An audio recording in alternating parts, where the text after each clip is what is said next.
অপকর্মের দায় দায়িত্ব সরকারের উপর বর্তত। সেই সরকার প্রথমেই তাদের বিরুদ্ধে ব্যবস্থা নিত, অথবা সরকারকে পদত্যাগ করতে হতো যদি সত্যিকার গণতন্ত্র থাকতো। দেশ ছেড়েছেন পুলিশের সাবেক আইজিপি বেনজির আহমেদ। সম্প্রতি দুদকে তলব করা সহ আগাম সবকিছু জেনেছিলেন তিনি। বর্তমান পরিস্থিতি নিয়ে খুবই বিব্রতকর পরিস্থিতি পার করছেন বেনজির। সব পরিস্থিতি নিয়ন্ত্রণে রাখতে আইনজীবী প্যানেলের মাধ্যমে দুদকে সময় চাইতে পারেন পুলিশের সাবেক এই কর্মকর্তা। এক মাসে 100 কোটি টাকা তুলেছে এই বেনজির, এবং কথিত আছে যে এই টাকাগুলো তার তুলে নেওয়ার মধ্য দিয়ে তার সরকার তাকে এক ধরনের, এই যে একটু আগে আমি বললাম না যে এগুলো সব নাটক, তো বাংলাদেশের সরকারের যদি যার বিরুদ্ধে দুর্নীতির অভিযোগ চলছে, যার বিরুদ্ধে আপনি তদন্ত করছেন, যাকে নিয়ে এত মিডিয়া মাতাচ্ছেন, যাকে নিয়ে ওবায়দুল কাদের একেবারে বড় বড় বক্তব্য দিচ্ছেন, এই চোর ডাকাতকে আপনি যদি এখন 100 কোটি টাকা তুলে নেওয়ার সুযোগ করে না দিতেন, তাহলে এই ভদ্রলোক কি এখান থেকে টাকা তুলতে পারতো? প্রতি মুহূর্তের আপডেট নিউজগুলো নিয়ে আবারও হাজির হয়ে গেলাম আপনাদের সামনে। সরকারের আশ্রয়ে আজিজ ও বেনজিরের জন্ম, এমনই কিছু মন্তব্য করেছেন বিএনপি নেতাকর্মীরা। দর্শক, সেই পুলিশের আইজিপি বেনজির এবার 100 কোটির উপরে টাকা তুলে দেশ থেকে পালিয়েছেন। দর্শক, খুবই চাঞ্চল্যকর তথ্য রয়েছে আজকে আমাদের এই ভিডিওতে। ইতিমধ্যে আপনার ভিডিওর শুরুতে কিছু ভিডিও অংশ দেখেছেন, সম্পূর্ণ ভিডিওটি প্রমাণ সহকারে থাকছে এই ভিডিওতে। দুদকের ভয়ে, মানে দুদকের তলবে অবশেষে দেশ থেকে পালিয়েছেন সে বেনজির। পুলিশ প্রধান বেনজির এবং সেনাবাহিনীর প্রধান আব্দুল আজিজকে নিয়ে খুবই চাঞ্চল্যকর তথ্য দিল এদিকে বিপিনুর। সবকিছু মিলিয়ে আজকের ভিডিওটি অত্যন্ত গুরুত্বপূর্ণ, কেউ স্কিপ করে যাবেন না, দয়া করে ভিডিওটি শেয়ার করে দিবেন। দর্শক, কে কোন জেলা থেকে আমাদের এই ভিডিওটি দেখছেন অবশ্যই কমেন্টস করে জানিয়ে দিবেন। ভিডিওতে একটি লাইক দিয়ে দেখতে থাকুন সম্পূর্ণ ভিডিওটি। চ্যানেলে যদি নতুন হয়ে থাকেন, প্রতিদিন সবার আগে আপডেট নিউজ পেতে আমাদের এই চ্যানেলটি সাবস্ক্রাইব করে রাখুন, ও ফেসবুক পেজ থেকে দেখে থাকলে আমাদের এই পেজটি ফলো দিয়ে রাখুন। একটি বেনজির এবং আজিজের যদি এই অবস্থা হইতে পারে, তাহলে অন্যান্য প্রধানদের কি অবস্থা? অন্যান্য প্রধানদের ঢলের বিড়াল বের হয় নাই, অবসরে গেলে অনেকেরটা বাইরে হবে। সাংবাদিক ভাইদের বলি, একটু খুঁজে বের করেন, একটু সাহস করেন। এই ঢাকা রেঞ্জের, ঢাকার মধ্যে 3 জন ডিআইজি পাবেন যাদের অলরেডি এক একজনের সম্পত্তির পরিমাণ 100 কোটি টাকার উপরে।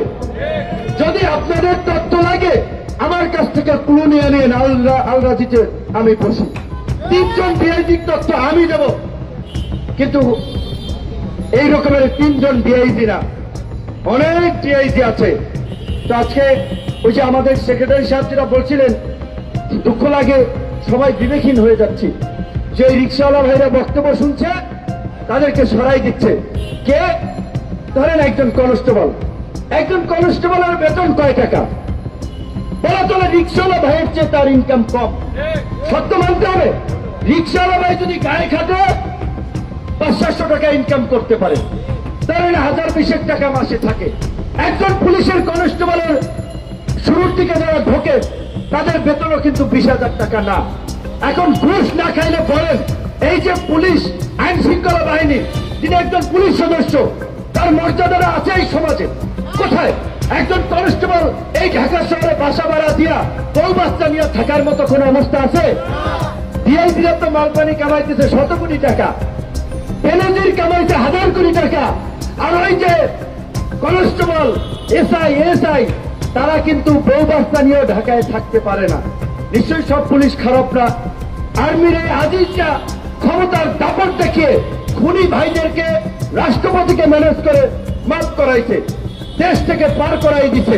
তারা ব্যবসায়ী, তারা জনপ্রতিনিধি হয়ে গেছে অনেকে, কিন্তু অনেক যারা সৎ অফিসার আছে তারা খুব কষ্টে জীবনযাপন করছে।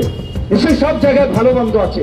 তো এই যে পুলিশ ভাইয়েরা, সেনাবাহিনীর সদস্যরা, আপনাদের মধ্যে যারা ভালো আছেন তাদেরকে অনুরোধ করব, আপনারা সাহস করে এই বেনজিরের মতো কুলাঙ্গার এবং আজিজের মতো কুলাঙ্গারকে সেনাবাহিনীর সমস্ত ক্যান্টনমেন্ট এবং পুলিশ প্রতিষ্ঠানে অবাঞ্ছিত ঘোষণা করুন।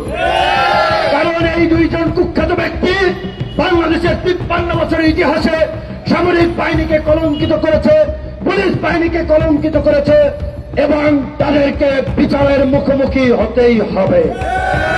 আমাদের কথা পরিষ্কার, শুধু বেনজির এবং আজিজ নয়, আরো যারা জনগণকে জিম্মি করে বিশিষ্ট শিল্পপতিতে পরিণত হয়েছেন।